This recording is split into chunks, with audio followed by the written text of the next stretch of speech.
I crushed my husband and divorced him. Now I regret everything and want him back.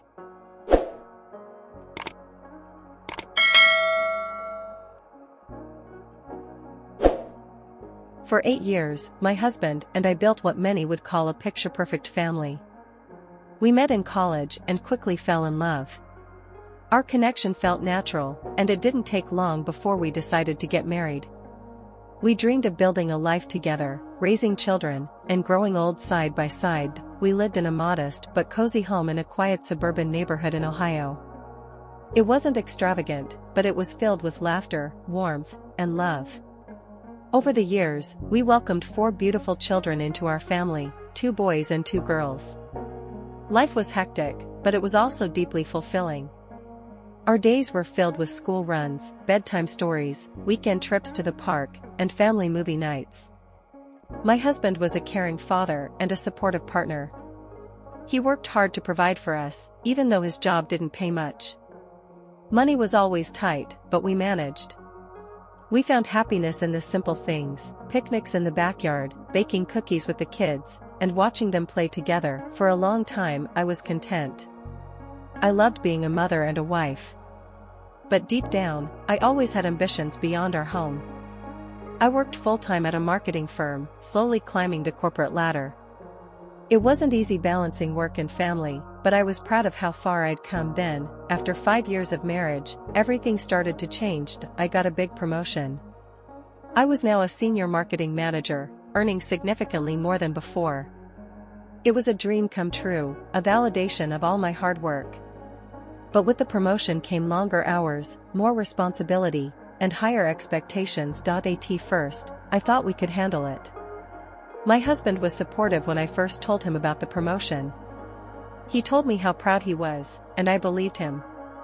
But soon, our family dynamic began to shift. My husband's work hours were cut at his job due to downsizing. He started spending more time at home, taking care of the kids, while I was working late nights. I couldn't help but feel frustrated seeing him at home with the children while I was grinding away at work. I started to resent him, even though he was doing his best to keep the household running smoothly. Coming home late, I often found the kids getting ready for bed or already asleep. My husband would have dinner ready, the house clean, and the kids taken care of. But instead of appreciating his efforts, I felt bitter. I convinced myself that I was working harder, earning more, and that he wasn't doing enough. What used to be a strong partnership slowly began to feel unbalanced. I felt like I was carrying the weight of our future while he was stuck in place. My frustration grew with every passing day, even though he kept assuring me that he would step up. Looking back, I realized that this was the beginning of the cracks forming in our marriage, but at the time, I was too caught up in my success and ambition to see it. As my career continued to rise, so did the pressure I felt at work. Every day brought new challenges, tighter deadlines, and higher expectations. I was working longer hours, attending meetings late into the evening, and constantly checking emails on weekends. I should have felt proud of my success, but instead, I started feeling overwhelmed and bitter. Meanwhile, my husband's situation was the exact opposite. His company had cut his hours, leaving him at home more often than not. He naturally took on the role of the primary caregiver, handling school pickups, cooking meals, and managing the household. At first, I told myself this was just temporary, that we were doing what was best for the family. But as the months passed, I couldn't shake the feeling that he was holding me back. Every night when I walked through the door, I saw him sitting in the living room with the kids, laughing and playing games. The house would be mostly tidy, dinner ready, and the kids in their pajamas. It should have made me happy, but instead, it irritated me. I was working my heart out to provide for this family while he got to stay home and enjoy all the moments I was missing. I began resenting him for being present in ways I couldn't be. I convinced myself that he was too comfortable, too passive. In my mind, he wasn't doing enough to contribute financially. When he offered to pick up extra shifts or find another job, I criticized him for not already having one. But when he didn't work more, I snapped at him for not supporting me. No matter what he did, it wasn't enough. The smallest things began to bother me. If the dishes weren't done, I'd accuse him of being lazy. If the kids were cranky, I blamed him for not managing them better. If he tried to talk to me about his feelings, I brushed him off, telling him to deal with it. I knew my words hurt him, but part of me didn't care. Another part wanted him to feel the pressure I was under. I started to emotionally distance myself. I didn't want to talk to him when I got home. I'd stay late at work even when I didn't need to, just to avoid him. I spent more time on my phone, scrolling through social media, or chatting with coworkers. That's when I started talking more to one particular man from work. At first, it was innocent, just casual conversations to unwind after stressful days. But it quickly turned into something more. Texts turned into calls turned into flirtation, and soon I was emotionally invested in someone else. It felt exciting. Alive. Something I hadn't felt in years with my husband. I justified it by telling myself that my husband didn't understand me anymore. That he wasn't trying hard enough to make me happy. The truth was, I had stopped trying long ago. The tension at home became unbearable. Every conversation felt like walking on eggshells. Arguments became more frequent and heated. I criticized him for everything, his clothes, his hobbies, even how he parented the kids. No matter how hard he tried to fix things, I pushed him further away. I could see how much it hurt him, how confused he was about why I was acting this way. But I didn't stop. Part of me wanted him to snap, to give me a reason to justify the way I felt. I wanted to be the victim in our story, not the villain. What I didn't realize was that I was slowly destroying the very foundation of our marriage. I wasn't the same woman he married, and deep down, I knew it, but I didn't care. Not yet. What started as harmless conversations with a coworker slowly evolved into something far more dangerous. I convinced myself it was just friendship, nothing more. But late-night texts turned into flirtatious messages. Harmless jokes turned into shared secrets, and before I realized it, I was emotionally invested in another man. I found comfort in those conversations. He made me feel seen and understood in a way my husband no longer did, or maybe in a way I refused to let him. The excitement I felt when my phone buzzed with a new message was a feeling I hadn't experienced in years. It made me feel alive, something I hadn't felt in my marriage for a long time. Meanwhile, at home, things only got worse. Every little thing my husband did irritated me. If he forgot to take out the trash or left dishes in the sink, I would snap at him. I criticized how he folded the laundry, how he cooked dinner, even how he talked to the kids. It didn't matter what he did, it was always wrong in my eyes. Looking back, I know I was intentionally looking for reasons to be angry with him. I wanted to justify how I felt. I wanted to convince myself that my growing connection with another man was my husband's fault. He tried to talk to me, to fix whatever was broken between us. But I shut him out. I barely made eye contact. Conversations were short and cold. If he asked if something was wrong, I would dismiss him with a sharp, "I'm fine." Deep down, I knew I was hurting him, but I didn't care. Or maybe I wanted him to feel that pain, too. The more distant I became, the more desperate he grew. He started doing more around the house, cleaning, cooking, taking care of the kids. He planned family movie nights, trying to recreate the warmth we once had. But it was too late for me. One evening, I came home to find the entire house spotless, dinner on the table, and a movie queued up for us to watch together. A couple of years ago, that would have melted my heart, but that night, I couldn't even look at him. I lied and told him I wasn't feeling well, retreating to our bedroom. He brought me dinner in bed, checked my temperature, and asked if I needed anything. His kindness made me feel guilty, but that guilt quickly turned into anger. I hated that he made me feel that way. That same night, while he cared for me, I was texting the other man again. My patience with my husband wore thinner by the day. Every conversation ended in an argument. I belittled him, mocked his efforts, and made sure he knew that nothing he did was good enough. When he tried to defend himself, I twisted his words and made him feel even smaller. I knew how much it hurt him, and yet I kept pushing. I wanted him to break. I wanted him to be the one to give up, so I wouldn't have to feel guilty for ending our marriage, but he never did. Instead, he apologized after every fight, even when he had done nothing wrong. His apologies only fueled my anger. I was so blinded by resentment that I couldn't see how much pain I was causing. When he finally discovered my relationship with the other man, I acted like I didn't care. I watched his heart shatter right in front of me, and I did nothing. He was holding back tears, desperately asking if we could work things out, but I didn't budge. Instead, I coldly told him I wanted a divorce. I could almost hear his heart breaking. He begged me to reconsider, to fight for our marriage, but I had already made up my mind. The truth is, ending things with the other man wasn't hard. I knew I could go back to him if I wanted to. But watching my husband break? That was harder than I expected. Yet I didn't stop. I continued to tear him down over the smallest things. No matter what he did, it was never enough. I criticized him for not making more money, for not being ambitious, for simply existing. I made him feel worthless because I wanted him to feel as broken as I did. Looking back, I know I destroyed a man who was still trying to love me despite everything, but at the time, I didn't care. The moment my husband discovered my affair was a turning point in our marriage, though deep down, I think we both knew it had been crumbling for a long time. He found out through a series of messages I carelessly left open on my phone. The look on his face when he confronted me was something I'll never forget, a devastating mix of shock, betrayal, and heartbreak. He didn't yell. He didn't get angry. Instead, he looked at me with disbelief, his voice trembling as he asked, "Why?" I didn't have an answer. Or maybe I just didn't care to give him one. I watched as he struggled to hold himself together, pleading for us to talk things through.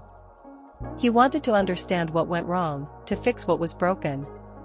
He talked about our family, our children, and how we could go to counseling and rebuild what we once had, but I had already shut that door. Every word he spoke felt like noise to me. I was done. The emotional walls I had built were too high for him to climb, and I wasn't interested in letting him in. His pain didn't move me. If anything, it frustrated me. I saw his desperation as weakness, and I resented him even more for it. So, I made the decision that had been lingering in my mind for months. I told him I wanted a divorce. I said it coldly, without hesitation. His face went pale, and for a moment, he just stood there in silence. I could almost hear his heart breaking. He begged me to reconsider, his voice shaking, but I didn't falter. I didn't care that he was devastated. A few weeks later, I filed the divorce papers. He didn't fight me on it. He barely contested anything. The only thing he asked was that we try to work things out for the sake of the kids. But I wasn't interested. I didn't even look back. The divorce process was smoother than I expected. He didn't demand much, just time with the kids and the chance to stay involved in their lives. I agreed, not because I cared, but because I wanted everything to be over as quickly as possible. When the divorce was finalized, I felt something I hadn't felt in years: freedom. I was free. Free from the weight of my marriage, free from the constant arguments, free from the resentment that had consumed me for so long. For the first time in years, I could do whatever I wanted, go wherever I wanted, and not have to explain myself to anyone. No more answering to him. No more compromises. I embraced that freedom. I started going out more, meeting new people, and enjoying the single life. I didn't have to check in with anyone or feel guilty about staying late at work or spending money on myself. At first, it was exhilarating. I felt like I had reclaimed my life, but freedom has a price, and soon, I would realize that the freedom I thought I wanted wasn't what I needed, not even close. In the weeks following the divorce, the initial sense of freedom I had craved so desperately began to fade. The excitement of being on my own quickly gave way to the harsh reality of my new life. Without my husband around, the weight of daily responsibilities hit me hard. The house, once clean and organized, now felt chaotic. Dirty dishes piled up in the sink, laundry was left untouched for days, and simple chores I used to overlook became overwhelming. I never realized how much he quietly handled until it was all on me. I missed trash collection day 3 times in the first month. The kitchen constantly felt cluttered, and the kids' toys seemed to be everywhere. I was exhausted, constantly running behind on errands, forgetting important school events, and struggling to keep up with the endless to-do list. Work became another burden. I thought that without the distraction of marriage, I would excel even more at my job. But the opposite happened. The extra hours that once made me feel accomplished now drained me. I struggled to stay focused, and my performance started slipping. At home, things were even worse. My relationship with the kids began to fracture. My oldest daughter, Emma, barely spoke to me. She had seen some of the texts between me and the other man before the divorce and knew more than I thought. She was old enough to understand the pain I caused her father, and she couldn't forgive me for it. The younger kids followed her lead. They didn't laugh as much, didn't want to spend time with me. Whenever they could, they asked to stay at their dad's place. At first, I thought it was just a phase, but it only got worse. They were happier with him. No matter how hard I tried to make things fun, buying them new toys, taking them out for treats, it never lasted. Their smiles faded quickly, and they returned to being distant. I had replaced genuine love and attention with distractions, and they saw right through it. I started calling my ex-husband more often to help with the kids. I told myself it was just temporary, but deep down, I knew I couldn't manage alone. He always answered. No matter how I had treated him, he showed up. He took care of the kids, cleaned the house, even made dinner sometimes, but he never stayed long. He barely spoke to me beyond asking if I needed anything else. There was no anger in his voice, just distance. Watching him quietly take out the trash or fold the kids' clothes filled me with guilt I couldn't shake. I tried to move on. Friends encouraged me to start dating again, to live my best life. One night, I agreed to go on a date. Dinner and a movie, something simple, but halfway through dinner, I was overcome with guilt. I stared at my plate, barely touching my food, my mind spiraling with thoughts of my family. The date ended early, and I drove home in tears. For the first time, I realized how empty my life had become. The house was quiet when I got back. The kids were asleep, and I sat alone in the dark, surrounded by silence. It was suffocating. I had everything I thought I wanted, freedom, independence, but it felt hollow. The walls of my home, once filled with laughter and love, now echoed with regret. I was utterly alone. And the worst part was knowing it was all my fault. The loneliness eventually became unbearable. The house felt emptier with each passing day, and my attempts to fill the void with distractions only deepened my sense of loss. My friend's advice to move on didn't work. Dating felt meaningless, and work, once a source of pride, became another weight on my shoulders. It wasn't just the silence in the house that haunted me, it was the guilt. At the suggestion of a coworker, I finally made an appointment with a therapist. I wasn't sure what I expected from it. Maybe I thought she would tell me I was justified in leaving my husband or that I deserved to feel happy. But that's not what happened. During our first session, I unloaded everything: how I had grown distant from my husband, how I felt trapped, how I wanted more from life. I spoke about my affair as if it were something that just happened, brushing over the choices I had made, but my therapist didn't nod along or validate my excuses. She gently challenged me. Have you ever considered why your husband staying home upset you so much? She asked. At first, I defended myself, repeating all the things I had told myself for months, that he wasn't ambitious enough, that I worked harder, that he didn't try. But the more I spoke, the more I heard how hollow those justifications sounded. Session after session, she helped me unpack my anger and resentment. Slowly, I began to see the truth. I had been cruel. I didn't just grow apart from my husband, I pushed him away. I punished him for things beyond his control, belittled him for trying, and ignored his pain. I had convinced myself that his love wasn't enough when, in reality, he was holding our family together. I remembered the nights he stayed up waiting for me, the dinners he cooked, the small ways he tried to show me love even when I was cold and distant. I thought about how he never gave up, even when I was actively trying to hurt him. That realization crushed me. I spent hours reflecting on how I had treated him. I cried more in that therapist's office than I ever thought possible. Every apology he gave me, every plea to fix our marriage, it all came rushing back, and I hated myself for how I responded. After months of therapy and soul-searching, I knew what I had to do. I had to face him.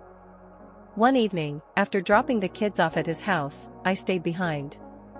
My heart pounded as I stood on his porch, unsure of what to say. When he opened the door, the look on his face was guarded. He wasn't angry, but he wasn't warm either. I wanted to talk, I said quietly. He hesitated but let me in. We sat in silence for a while before I finally spoke. I'm sorry. For everything. His eyes softened slightly, but the pain was still there. I know I hurt you, I continued, my voice shaking. I was selfish. I blamed you for things that weren't your fault. I pushed you away and made you feel like nothing you did was enough. And when you were at your most vulnerable, I chose to hurt you instead of loving you. He didn't respond right away.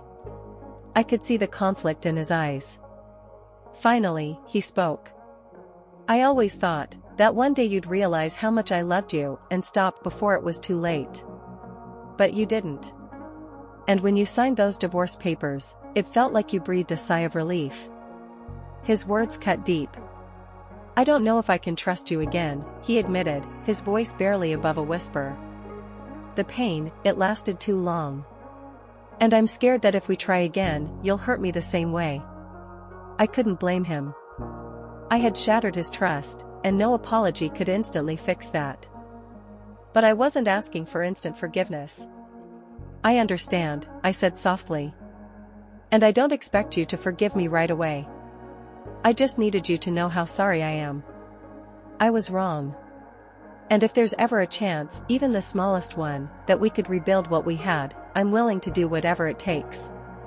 He looked at me for a long time, his expression unreadable. I need time, he finally said. And I accepted that. For the first time, I understood that my actions had consequences far deeper than I had ever imagined. Trust isn't something you can demand, it's something you have to earn. I walked away that night feeling a little lighter, knowing I had finally taken responsibility for the damage I caused. Whether he could ever forgive me or not, I knew one thing for certain, I had been wrong. And now, all I could do was try to make things right. Weeks turned into months, and despite my heartfelt apology, my ex-husband remained distant. He was polite, even kind, but the warmth and trust we once shared were gone. Conversations were brief and strictly about the children. The door I hoped to reopen between us stayed firmly shut. I couldn't blame him. He had every reason not to trust me. The damage I had done wasn't something an apology could fix. I had torn apart the foundation of our marriage and crushed the trust that took years to build. I saw it in his eyes every time we spoke, an invisible wall that I had put there, brick by brick, with every cruel word and selfish decision. But what hurt me even more was the growing distance between me and my children. Emma, my eldest, barely spoke to me unless it was necessary. She used to tell me about her day, her friends, and her dreams. Now, she gave me short answers and avoided spending time with me. The younger kids followed her lead. They used to run into my arms when I came home, excited to share their little adventures. Now, they quietly asked when they could go back to their dad's house. I had destroyed more than just a marriage, I had shattered my family. No matter how hard I tried to reconnect, the damage was done. The toys and gifts I bought them couldn't replace the love and stability I had taken away. The smiles I used to see were now rare and fleeting. I often sat alone in the quiet house, thinking about how different things used to be. I thought about the small, simple moments I had once taken for granted, family dinners, bedtime stories, laughter filling the living room. I traded all of that for a fleeting sense of freedom, not realizing that the life I already had was more valuable than anything I thought I was missing. My therapist helped me understand something I had been too blind to see: marriage isn't perfect, but it's built on patience, understanding, and effort. I had failed in all three. Instead of communicating my frustrations, I let resentment fester. Instead of supporting my husband, I tore him down. Instead of fighting for my family, I gave up. And now, I was left to face the consequences. The guilt I carried was overwhelming. I spent nights replaying every cruel word, every moment I ignored his pain, and every opportunity one missed to make things right. I had lost not just a husband but the respect and trust of my children. I realized that trust, once broken, isn't easily rebuilt. It takes time, consistency, and a willingness to face the discomfort of your own mistakes. And sometimes even that isn't enough. There was no guarantee that my ex-husband would ever forgive me. There was no guarantee that my children would ever look at me the same way. But I knew that I had to take responsibility for the choices I made. I stopped trying to force things back to how they were. Instead, I focused on becoming a better version of myself, for my children, if not for anyone else. I showed up when I promised to. I listened when they wanted to talk. I stopped buying gifts to win them over and started offering my time and attention instead. Slowly, I began to accept that I might never fully repair what I had broken. But that didn't mean I would stop trying. This experience taught me a hard but important lesson: marriage requires work. It requires communication, patience, and respect. And once those are gone, it's nearly impossible to rebuild. I learned that when you hurt someone deeply, their forgiveness isn't owed to you. You have to earn it, if they're even willing to give it. And most importantly, I learned that freedom isn't worth sacrificing to people who love you. I now understand that I can't rewrite the past, but I can take responsibility for my future. I can be the parent my children need. I can show them through my actions that I've changed. As for my ex-husband, I may never regain his trust, but I will always respect the love he gave me and the family we built. I live with the weight of my choices every day, but that weight reminds me to never make the same mistakes again. And maybe, just maybe, that's how I start to heal.